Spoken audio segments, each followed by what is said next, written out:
أعوذ بالله من الشيطان الرجيم. بسم الله الرحمن الرحيم. الحمد لله رب العالمين. الرحمن الرحيم. مالك يوم الدين. إياك نعبد وإياك نستعين. اهدنا الصراط المستقيم.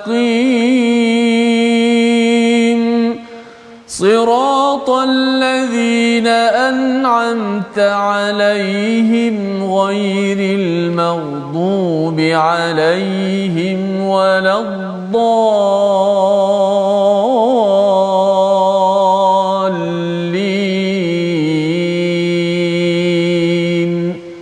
آمين. Assalamualaikum warahmatullahi wabarakatuh. Alhamdulillah wassalatu wassalamu ala Rasulillah wa ala alihi wa man wala syada la ilaha illallah syadana Muhammadan abduhu wa rasuluh. Allahumma salli ala sayidina Muhammad wa ala alihi wa sahbihi ajma'in. Amma ba'du. Apa khabar tuan-tuan dan puan yang dirahmati, yang disayangi sekalian? Alhamdulillah kita memanjatkan kesyukuran pada Allah Subhanahu wa taala. Pada hari yang berbahagia ini kita teruskan bersama My Quran Time, baca faham amal. Alhamdulillah kita mengucapkan alhamdulillah berkali-kali kerana ini adalah satu rahmat daripada Allah Subhanahu Wa Taala, anugerah yang amat indah. Apatah lagi kita hari ini dapat meneruskan surah Maryam bersama Al-Fadil Ustaz Tirmizi Ali. Apa khabar Ustaz? Baik, alhamdulillah. Sihat ya? Alhamdulillah ya. Alhamdulillah. Kita ingin meneruskan hari ini menyambung kepada perbincangan kita semalam Ustaz ya, tentang bagaimana sebenarnya kalau semalam disimpulkan dengan solat ya, solat dan zakah, iaitu membersihkan diri dan juga menunaikan zakat itu adalah satu perjuangan para nabi, para rasul yang penting sebagai lambang kita hidup bertuhan. Maka pada hari ini kita ingin menyambung lagi dengan doa ringkas kita awal ini, subhanakala ilmalana illa ma 'allamtana innaka antal alimul hakim rabbi zidni ilma. Kita saksikan apakah sinopsis ringkasan bagi halaman 310, iaitu pada ayat yang ke-65 kita akan melihat apakah yang perlu dibuat ya, apakah yang perlu dibuat dalam kita berinteraksi dengan al-Quran. Ini yang kita akan belajar daripada Nabi Muhammad yang mengharapkan lebih banyak lagi ayat-ayat al-Quran turun kepada baginda, dan kita ambil pelajaran daripada ayat 65. Kemudian pada ayat 66 hingga 72 bercakap tentang bagaimana kerancuan, kesilapan berfikir orang musyrik yang mengingkari hari kebangkitan, dan kita teruskan dengan beberapa kekeliruan realiti kehidupan yang kita doakan agar kita terjauh, agar kita sentiasa dipandu hidayah daripada Allah Subhanahu Wa Taala. Jom kita mulakan dengan bacaan ayat 65 hingga 71 dipimpin Ustaz Tirmizi Ali. Silakan Ustaz. Baik, terima kasih Fadil Ustaz Tuan Fazrul, penonton sahabat-sahabat al-Quran yang saya kasih sekalian. Alhamdulillah, syukur pada Allah Subhanahu Wa Taala pada hari ini sekali lagi dapat kita meneruskan pengajian kita Al-Quranul Karim, kerana kita dapat menelusuri, memahami makna-makna, seterusnya kita nak jadikan ia petunjuk dalam kehidupan kita, kerana ia bukanlah mesej daripada manusia, ia adalah mesej daripada pencipta kita, dan sudah pastilah Allah Subhanahu Wa Taala Maha mengetahui segala apa yang kita perlukan, dan dia membekalkan kepada kita itulah wahyu daripadanya, itulah Al-Quranul Karim. Sama-sama kita baca daripada ayat surah Maryam ke surat 310 ayat 65 hingga ayat 71. Jom sama-sama kita menekuninya. A'udzu billahi minasy syaithanir rajim. Rabbus samawati wal ardi wama bainahuma fa'budhu wastabir li'ibadatihi hal ta'lamu lahu samiyya wa yaqulul insanu a idza ma mit لسوف أخرج حيا أولا يذكر الإنسان أنا خلقناه من قبل ولم يك شيئا فوربك لنحشرنهم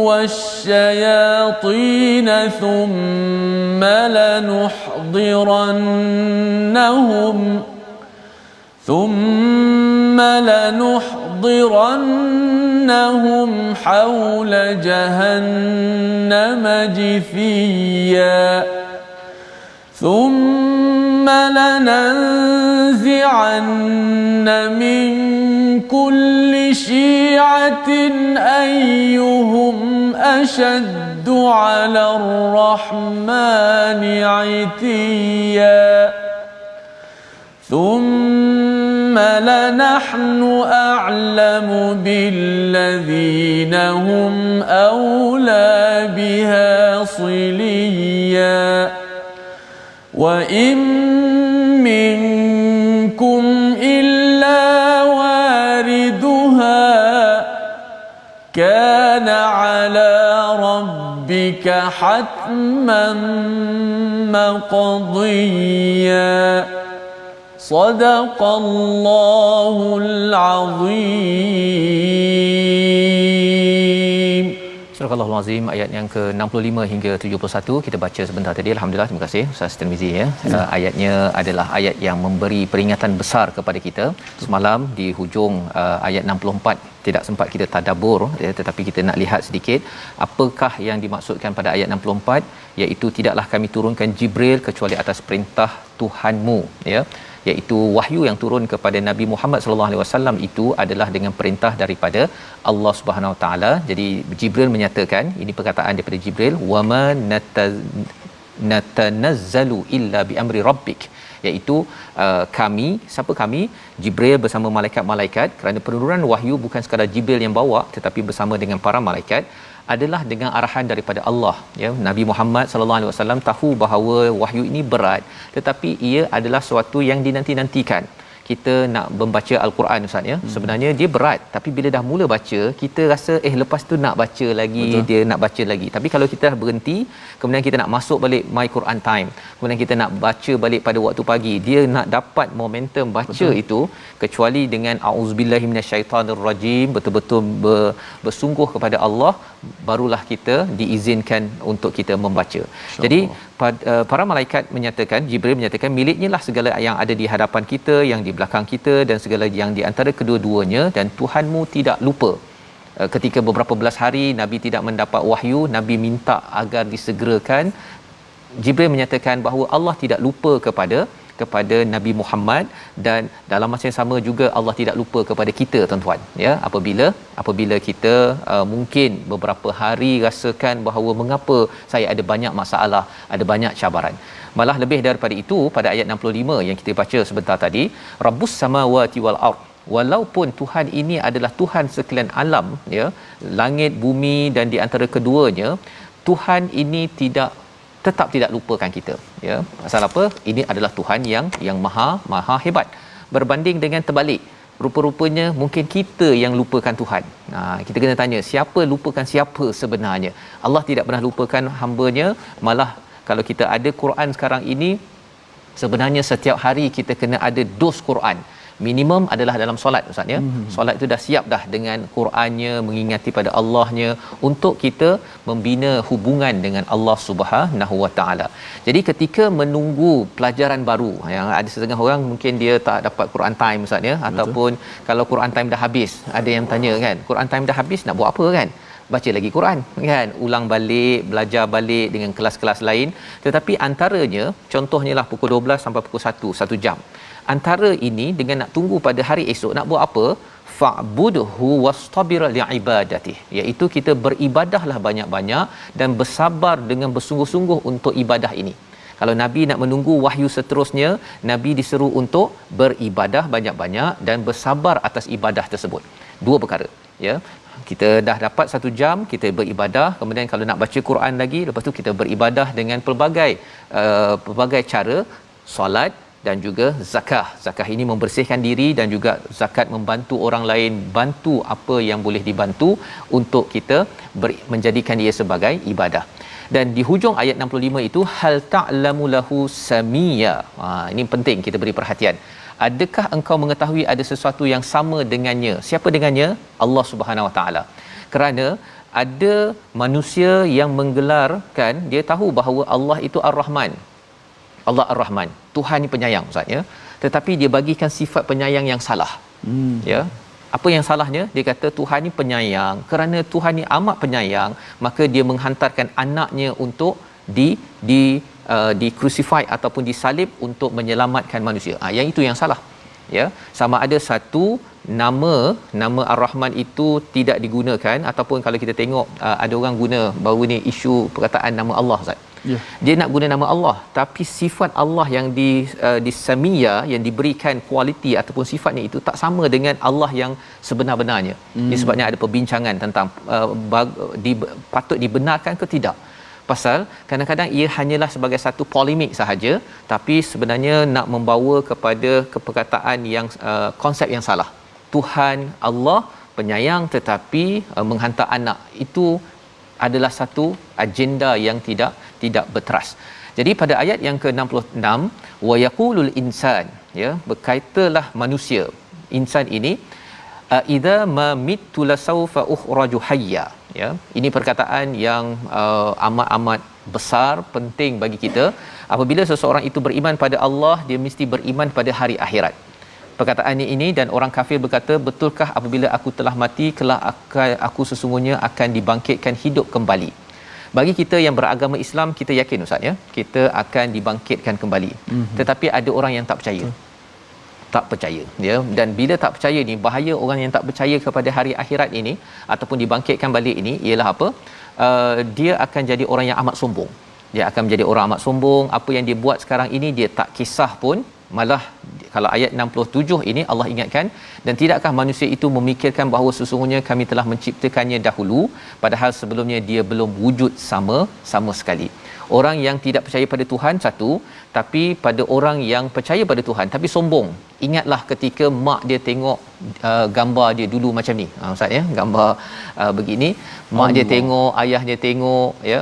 Dia ayah mak mengharapkan sangat pasal tahu bahawa sebenarnya sebelum ini tidak ada apa-apa. Tidak ada apa-apa. Daripada kosong, daripada zero, kemudian Allah ciptakan sampailah dia jadi seorang manusia, tapi lepas itu dia tidak mahu merujuk pada perkataan Tuhan tetapi dia nak bersama dengan perkataan syaitan. Itu yang diingatkan pada ayat yang ke-68.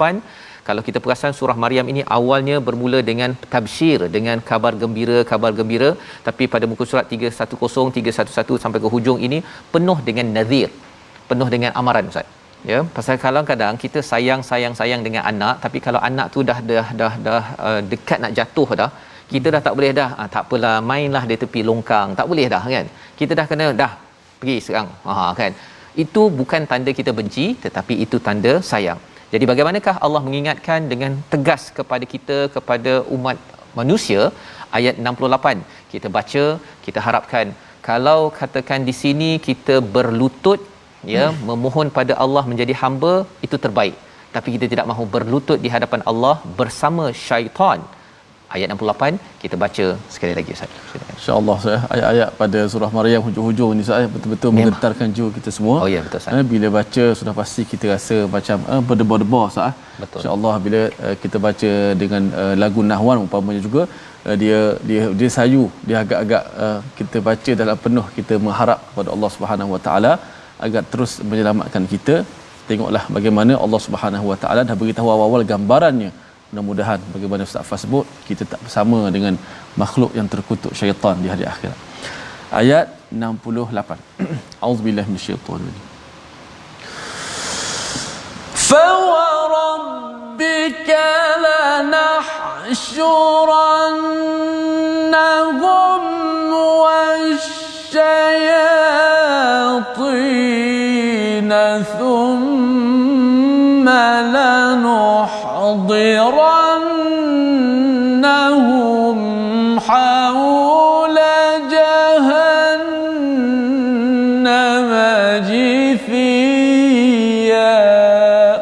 Sadaqallahul azim. Surah Al-Azim, maka demi Tuhanmu sesungguhnya pasti kami akan kumpulkan mereka bersama syaitan-syaitan mereka, kemudian pasti akan kami datangkan mereka ke sekeliling neraka jahanam dengan berlutut.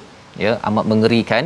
Allah mengingatkan kepada orang yang tidak mahu solat, yang tidak mahu bayar zakat, ya, tidak mahu membersihkan diri, tidak mahu menjadi hamba kepada Allah, berlutut pada Allah di dunia ini, maka nanti di akhirat, ya Ustaz, ya, mereka berlutut di hadapan Allah Subhanahu Wa Taala di sekitar haula jahannam. Mengapa di sekitar jahannam?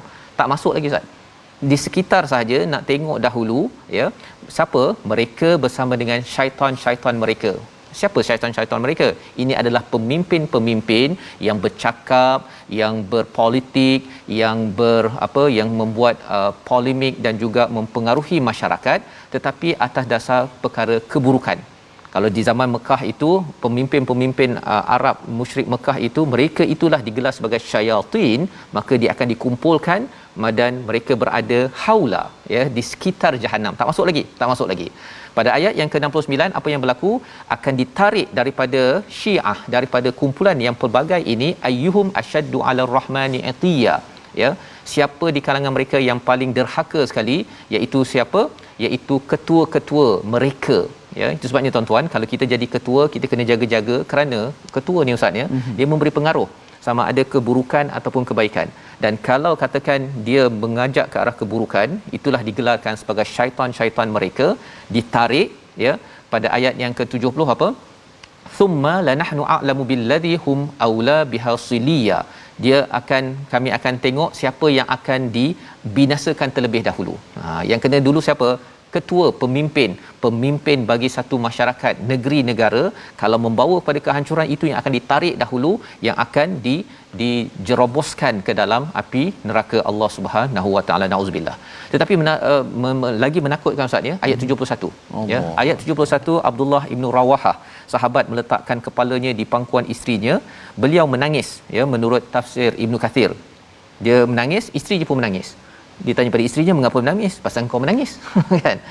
Aku menangis pasal apa? Pasal dia baca ayat yang ke-71. Ayat ni baca menangis. Ayat ini Ustaz. Wa in minkum illa wariduha. Dan tidaklah seorang pun di antara kamu yang tidak mendatangi neraka. Ada dua maksud di sini. Maksudnya sama ada semua orang sebenarnya akan melintas neraka, ataupun satu lagi pendapat menyatakan wariduha itu maksudnya semua orang akan masuk neraka. Kana ala rabbika hatman maqdiya. Dan ini bukan main-main, ini adalah hatman. Hatman ini maksudnya adalah keputusan, ketetapan yang pasti, maqdiya yang telah diputuskan. Maksudnya ini yang digunakan, ada sebahagian orang kata orang Islam pun masuk neraka, kan? Ataupun orang Islam pun melalui neraka. Inilah ayatnya Ustaz. Betul tak betul? Memang betul lah, ya. Selamatkah kita perkara ini? Itu yang kita nak belajar lagi selepas kita berehat, tetapi kita perhatikan dahulu apakah perkataan pilihan kita pada kali ini. Kita saksikan perkataan pilihan kita adalah mawata, iaitu mengakhiri hidup ataupun mati. 165 kali disebut di dalam Al-Quran, ya, yang kita nampak tadi pada ayat yang ke-66. Jadi apakah yang dipersoalkan oleh manusia yang sombong? Dia pertama sekali dia akan perhatikan ataupun persoalkan, saya akan hidup lagi ke? Kan? Saya hidup lagi kah? Kalau saya hidup lagi kah, itu tandanya bahawa dia ini amat sombong, dia lupa dahulu dia ni tak ada apa-apa, dan dia sebenarnya akan apa-apa ke hadapan nanti, kan? Dia akan dikumpulkan dengan siapa? Adakah dikumpulkan dengan syaitan pada ayat yang ke-68, ataupun dia hanya di atas muka bumi ini saja dengan pangkat, dengan harta, dan dia boleh buat apa sahaja. Dia ada keluarga, dia kata saya ada keluarga, kan? Solat tak solat dia tak kisah, kan? Dia rasakan bahawa solat ini saya optional, dan itu perkara yang perlu kita beri perhatian. Dan lebih daripada itu, perkataan daripada seorang sahabat lagi, iaitu Abu Maisarah, ya, bila bercakap tentang ayat 71 tadi Ustaz, ya. Ya, dia kata sekiranya ibuku tidak melahirkan diriku, kemudian dia akan menangis, maka ketika ditanyakan kepadanya, hai Abu Maisarah, mengapa engkau menangis? Dia menjawab, kita diberitahu bahawa kita akan didatangi neraka itu, dan kita tidak diberitahu bahawa kita akan dapat keluar daripadanya ataupun tidak. ya, ayat 71 sebentar tadi. Dan kita akan belajar nanti pada ayat 72 Ustaz ya. Kita akan baca nanti insya-Allah macam mana kita nak selamat. Perkataan thumma itu lagi menakutkan. Thumma Ustaz, dia ada saufa, ada thumma, ada sa, ya, fa di dalam al-Quran. Perkataan thumma ini dia sebenarnya makan masa panjang ke pendek Ustaz? Ini ulang kajilah bahasa Arab zaman dulu kala kan. Dia kalau fa dia satu huruf je. Tapi thumma dia dah ada 3 huruf. Jadi dah ada clue dah kat situ kepada tuan-tuan yang di Facebook, mana satu yang lebih panjang, ya? Thumma ke ataupun fa? Ustaz Tarmizi nak cadangkan jawapan kepada penonton. Ya, kena ulang kaji, selepas ni baru kita jawab insya-Allah. Jawab ya. Okey. Tapi kalau maknanya, katakan maksud dia kalau Ali masuk ke rumah dan Muhammad. Ya. Maksudnya mungkin jarak tu cepat. Tapi kalau thumma kemudian Muhammad. Amat menakutkan Ustaz ya, kalau katakan kita tahu bahawa rupanya wa im minkum, semua orang akan melalui. Kalau kita ambil yang ringanlah, melalui kan, melintas, semuanya akan melintas ke neraka. Dia nampak segala-galanya. Kana ala rabbika hatman maqdiya, ini confirm. Tapi satu lagi ialah masuk ke neraka tetapi akan diselamatkan, tapi diselamatkan itu thumma Ustaz. Pendek ke panjang tak apa, kita berehat sebentar. Tuan-tuan cuba jawab di Facebook, bagi yang di Facebook, dan kita nak tahu macam mana nak pastikan kita yang melalui ataupun masuk ke neraka, naudzubillah min zalik, ya, kita dapat diselamatkan Allah Subhanahu Wa Taala. Kita kembali semula My Quran Time, baca faham amal.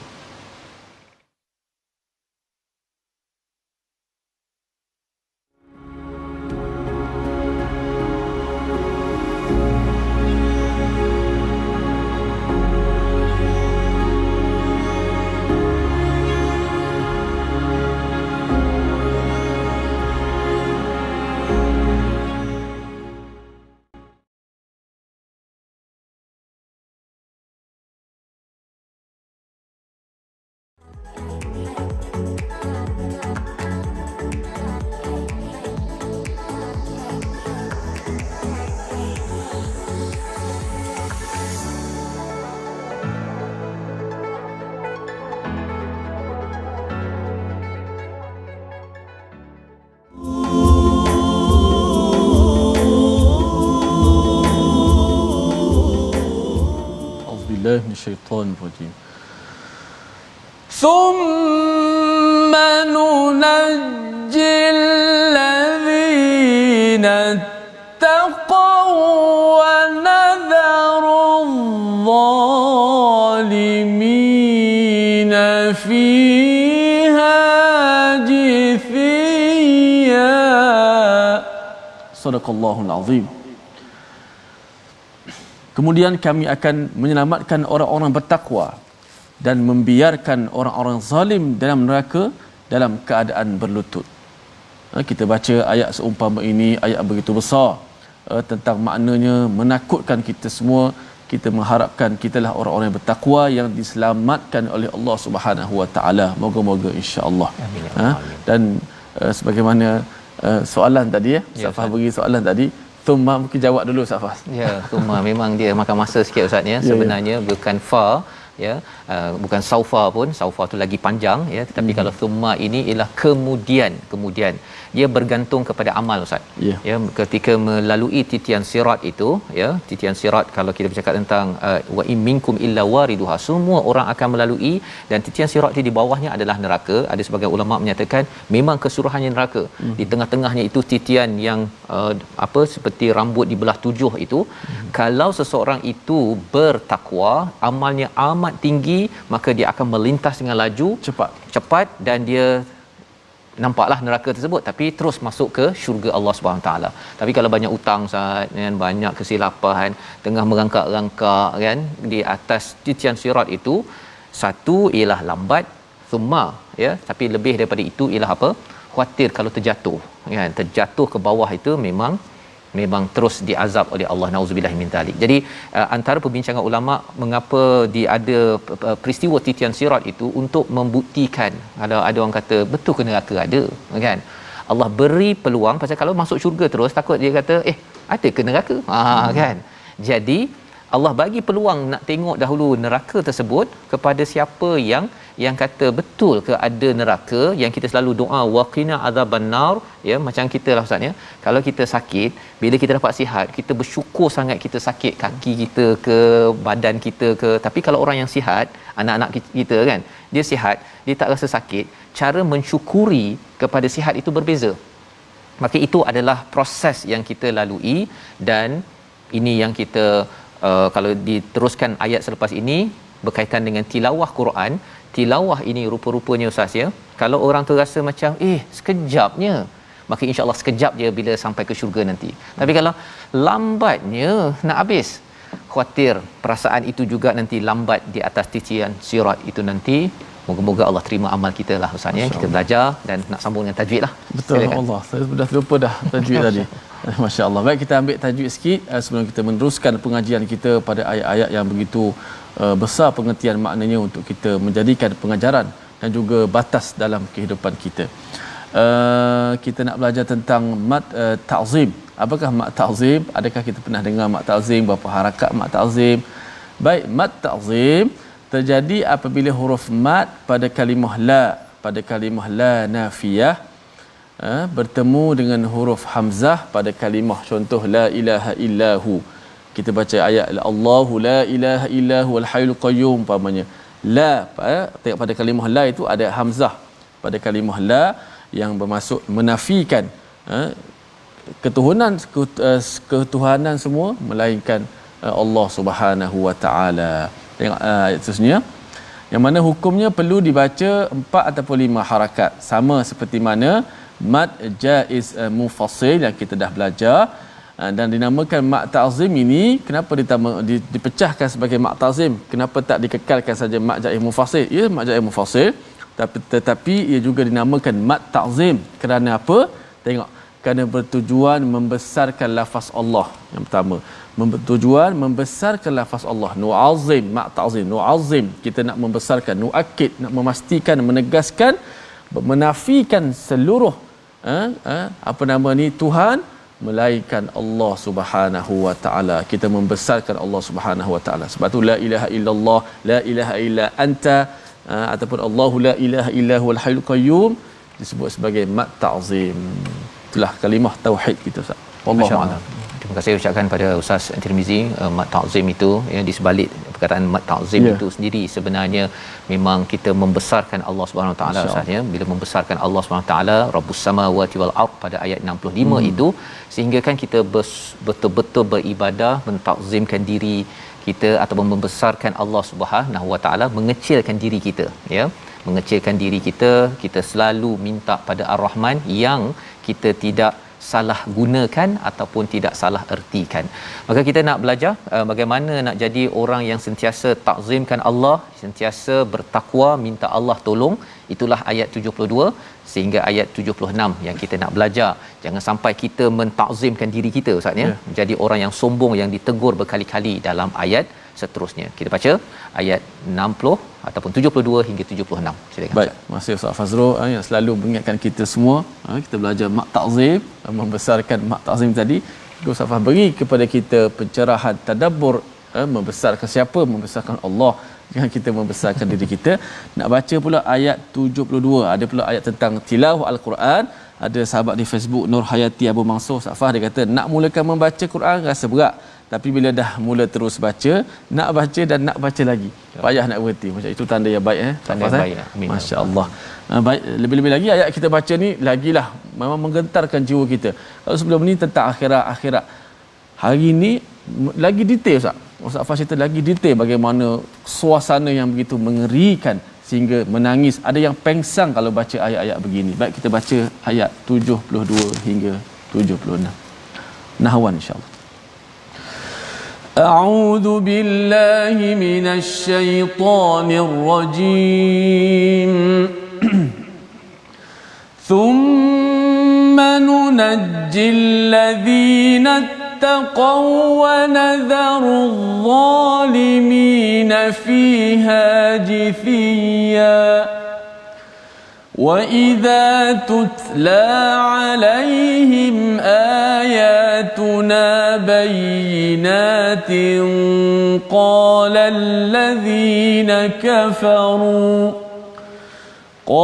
الَّذِينَ كَفَرُوا لِلَّذِينَ آمَنُوا أَيُّ الْفَرِيقَيْنِ خَيْرٌ مَقَامًا وَأَحْسَنُ نَدِيًّا وَكَمْ أَهْلَكْنَا قَبْلَهُمْ مِنْ قَرْنٍ هُمْ أَحْسَنُ أَثَاثًا وَرِئْيًا قُلْ مَنْ كَانَ فِي الضَّلَالَةِ فَلْيَمْدُدْ لَهُ الرَّحْمَنُ مَدًّا حَتَّى إِذَا رَأَوْا مَا يُوعَدُونَ إِمَّا الْعَذَابَ وَإِمَّا السَّاعَةَ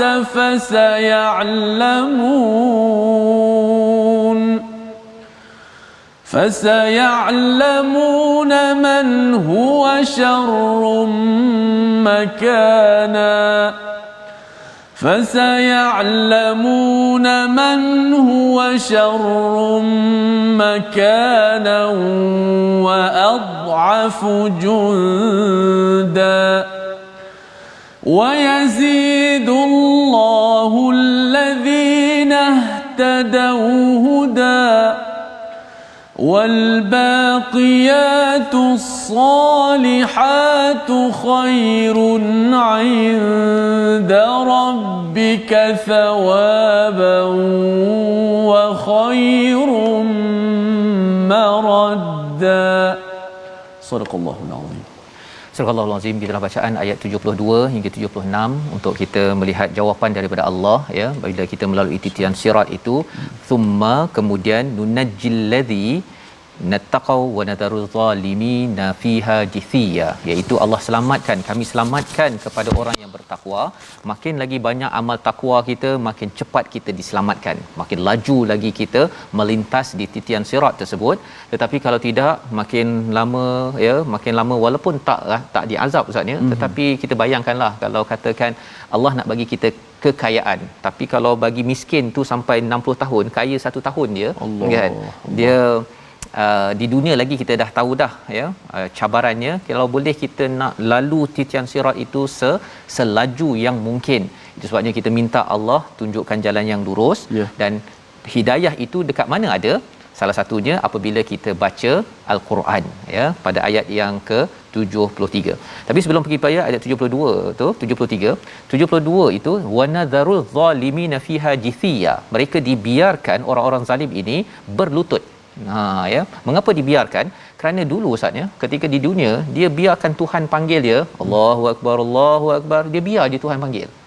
Jadi pasal dia biarkan Tuhan panggil, dia tak jawab, sampai di akhirat nanti bila mereka nakkan nikmat daripada Allah, Allah biarkan kamu dulu suruh solat tak nak solat, kan, sekarang baru pula nak minta-minta pula. Jadi ini balasan kalau katakan dalam keluarga kita, tuan-tuan sekalian, kita kena bawakan perspektif solat bukan sekadar dia wajib, itu memang hukum, tetapi sebenarnya kita menyahut seruan daripada Tuhan agar nanti di akhirat nanti kalau ada kepayahan melalui titian sirat, rupa-rupanya Tuhan yang sama yang akan tidak membiarkan tetapi menyelamatkan ahli keluarga kita. Subhanallah, ya, ini penting.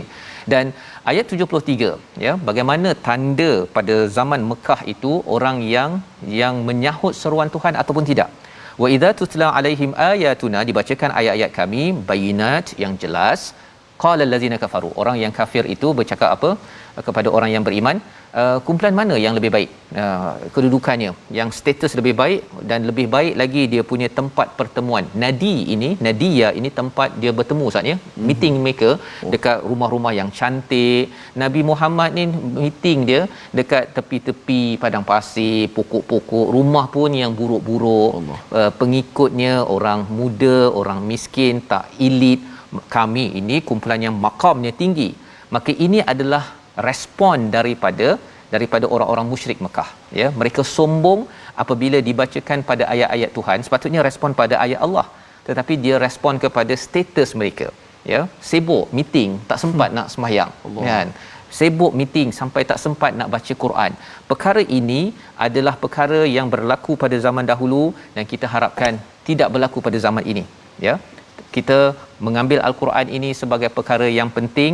Ia bila dibacakan, kalau katakan ia diingatkan, sebenarnya kita tidak boleh respon dengan cara yang sombong dengan sebab kita sibuk kerana saya ini ada pangkat dan sebagainya. Ayat 74, bagaimana ataupun dan alangkah banyaknya orang-orang sebelum ini, ya, min qarnin, ya, daripada umat terdahulu yang lebih baik daripada harta benda dan juga apa yang dipandang mata. Athathan wariya. Allah nak beritahu kepada orang-orang musyrik di Mekah itu, kamu ni ada banyak harta benda, teknologi kamu ada banyak perkara-perkara yang kamu nak tunjukkan pada orang ramai, pangkat dan sebagainya. Tetapi orang terdahulu, mereka itu lebih hebat lagi. Tengok kalau kita pergi ke Mesir, Ustaz, ya. Yeah. Mereka ada athatha, harta benda mereka, termasuklah sampai yang riya ni yang boleh dipandang mata, piramid. Nah, Ustaz biasa kan tengok piramid di Mesir tu lagi besar daripada rumah saya. Kan? Kalau nak cakap lebih besar daripada sesetengah istana, ya. Kalau kita bandingkan dekat Mekah itu tadi. Jadi Allah cakap bahawa mereka lebih hebat, tetapi Allah hancurkan.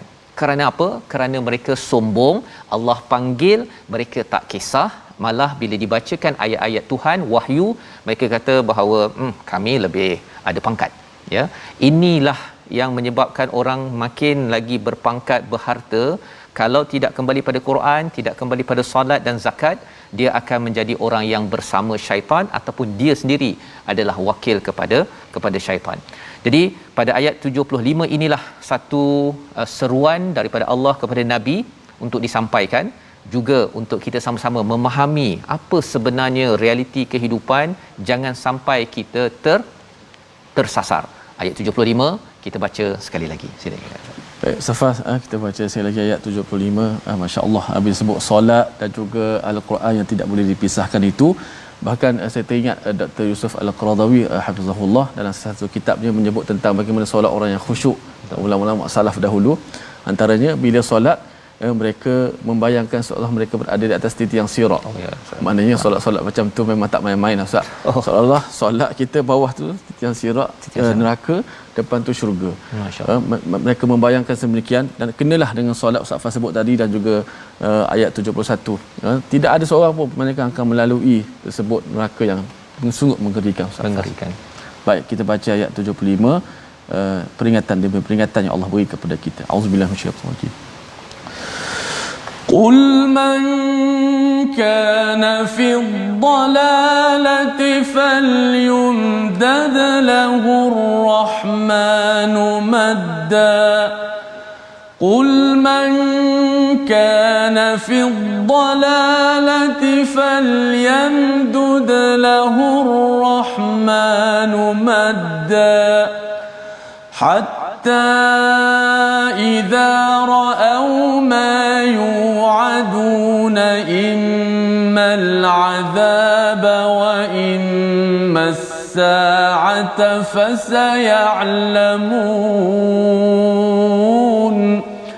فسيعلمون من هو شر مكانا وأضعف جندا.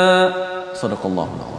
Surah Al-Azim ayat 75, katakanlah Muhammad, barang siapa berada dalam kesesatan, maka biarlah Tuhan yang Maha Pemurah memanjangkan waktu baginya, sehingga apabila mereka melihat apa yang diancamkan kepada mereka, baik azab maupun kiamat, azab di dunia maupun kiamat di akhirat nanti, maka mereka akan mengetahui siapa yang lebih hina kedudukannya dan lebih lemah bala tenteranya. Tadi mereka balas, Ustaznya, bila dapat ayat Quran mereka kata, oh, siapakah yang lebih lagi bagus maqam dan juga wa ahsanun nadiya, ya, iaitu dia ada nadi, tempat pertemuan, kerana mereka ada follower, ya, ada pengikut, ada tentera.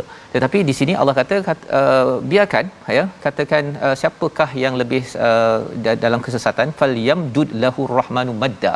Allah beri extension, bagi umur, bagi peluang panjang lagi dia punya umur dan juga peluang untuk melihat siapa yang diberi azab di dunia lagi dah kena sebenarnya, dan juga bila sampai pada hari akhirat nanti, siapakah yang lebih teruk kedudukannya, yang lebih lemah lagi pengikut ataupun tenteranya. Jadi ini Allah ingatkan kepada kita tuan-tuan ya, bila Allah panjangkan umur kita ini ada dua maksud. Satu, orang yang buat baik ataupun orang yang buat buruk itu, ini kalau orang yang buat buruk lah ya, kalau dia nak buat buruk lagi buruk. Ya. Tetapi dalam masa yang sama, orang buruk itu, yang buat buruk itu sebenarnya diberi peluang untuk bertaubat kembali kepada Allah, cari balik kepada jalan hidayah. Kita ada dua peluang. Dan siapakah yang buat buruk tersebut? Sayalah Ustaz ya. Kita semua ada buat perkara yang tak baik sebelum ini. Allah bagi peluang umur ya. Ada orang yang memang Allah dah tak bagi panjang umur lagi, dah buruknya habis dengan buruk. Ada orang yang tak panjang umur tapi itulah membuat kebaikan. Jadi di sini sebenarnya mesej kepada pemimpin-pemimpin ini, kerana yang merosakkan dalam sesuatu masyarakat biasanya pemimpin Ustaz. Pasal mereka ni yang akan menyebarkan, kata kami ada pangkat, kami ni ada pengikut, dan ini mesej yang penting. Tetapi kalau jadi kita mencari hidayah, itu yang Allah nyatakan pada ayat 76, dan Allah akan menambah petunjuk pada mereka yang telah mendapat petunjuk, dan amalan kebaikan yang kekal itu lebih baik pahalanya di sisi Tuhanmu dan lebih baik kesudahannya ya. Apa maksud wa khairun maradda? Ustaz kalau pernah main bumerang dia ataupun kalau frisbee ke, yang jenis kita baling dia patah balik tu. Patah balik ya. Kan? Okey. Jadi maradda itu sebenarnya Allah kata kalau siapa yang cari hidayah kemudian dia berbuat amal soleh ya, para pemimpin yang ada, ibu ayah yang memimpin, kalau kita buat baik dia akan datang balik kepada kita. Maradda ya, itu lebih baik. Tapi kalau kita buat jahat, akhirnya dia juga akan kembali Ustaz ya, dan menjadi azab yang amat sengsara. Ini membawa pada resolusi halaman pada hari ini, kita saksikan, iaitu yang pertama, kita penuhi masa kita beribadah dengan sungguh-sungguh kerana Allah ya, selepas kita belajar al-Quran, yang pertama. Yang kedua, beriman dan tidak menjadi seperti orang kafir yang mempersoalkan adanya kehidupan selepas mati. Tandanya kita buat persediaan untuk pergi nanti insya-Allah, bukan nak minta mati awal Ustaz ya. Kita buat persediaan. Yang ketiga, kita mohon Allah agar diselamatkan daripada neraka yang sebenarnya kita akan lalui juga untuk kita saksikan. Harapnya kita saksikan itu kurang daripada 1 saat Ustaz, kalau boleh ya, dengan kita selalu mentingkatkan amal takwa kita. Kita berdoa. Bismillahirrahmanirrahim. Alhamdulillah wassalatu wassalamu ala Rasulillah. Ya Allah, Tuhan kami, permudahkanlah urusan dunia kami ya Allah. Ya Allah, Tuhan kami, permudahkanlah urusan akhirat kami ya Allah. Ya Allah, permudahkanlah hisab kami ya Allah. Allahumma yassir hisabana hisaban yasira ya Allah. Permudahkanlah hisab kami di hari akhirat ya Allah. Permudahkanlah titian sirat kami ya Allah. Permudahkanlah kami untuk negeri akhirat kami dalam kebaikan seluruhnya ya Allah. Ya Allah, Tuhan kami, terimalah akan salat kami ya Allah. Ya Allah, Tuhan kami, berilah kekuatan kepada kami untuk terus kami melakukan solat dengan khusyuk, dengan istiqamah ya Allah. Ya Allah, berilah kekuatan kepada kami untuk kami mengikuti jejak langkah Nabi kami ya Allah, sunnah Nabi kami dan petunjuk Al-Quranul Karim ya Allah. Berikanlah hidayah kepada kami ya Allah. Amin ya rabbal alamin. Amin ya rabbal alamin. Moga-moga Allah mengabulkan doa kita, dan kita tahu bahawa surah Maryam amat sinonim dengan solat, dan inilah yang kita ingin bina dalam tabung gerakan Al-Quran. Kita nak memberi kempen, ingatkan kepada rakan-rakan ahli keluarga kita, solat tanda kita bertuhan, dan dengan solat insya-Allah kita doa ihdinas siratal mustaqim, kita lancar melalui titian sirat sampai kepada destinasi akhir ke syurga Allah Subhanahu Wa Taala. Kita bertemu lagi insya-Allah pada malam ini, ulangan dan pagi esok, dan kita sambung pada hari Jumaat esok bahagian seterusnya surah Maryam, My Quran Time, baca faham amal insya-Allah.